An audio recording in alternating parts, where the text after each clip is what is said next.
कई बच्चे कहते हैं समय समीप आ रहा है, लेकिन जो संस्कार शुरू में इमर्ज नहीं थे वह अभी अभी कहाँ इमर्ज हो रहे हैं।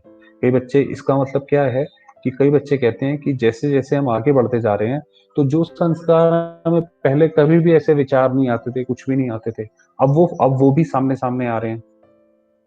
तो वायुमंडल में संस्कार और इमर्ज हो रहे हैं, इसका कारण क्या है?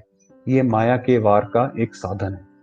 माया इसी से अपना बनाकर परमात्मा मार्ग से दिल शिकस्त बना देती है कि नए नए संस्कार अभी भी जैसे हैं, हम देख रहे हैं कि कई लोगों को अलग अलग तरह के संस्कार हैं। किसी को डर लगता है, एंजाइटी है, पैनिक है, जब कुछ नहीं भी है तो भी वो संस्कार सामने आते हैं। तो बाबा कह रहा है ये माया का वो है।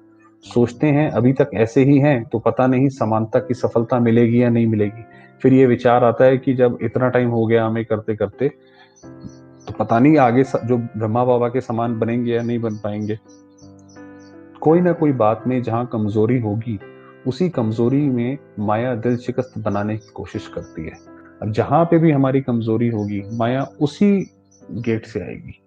तो बहुत अच्छा चलते चलते कोई ना कोई बात में माया संस्कार पर अटैक कर पुराने संस्कार इमर्ज करने का रूप रखकर दिल शिकस्त करने की कोशिश करती है। तो वो बता रहे हैं कि जैसे कि माया किस तरह से आएगी, जो संस्कार हमारा कमजोर है उसी साइड से आएगी।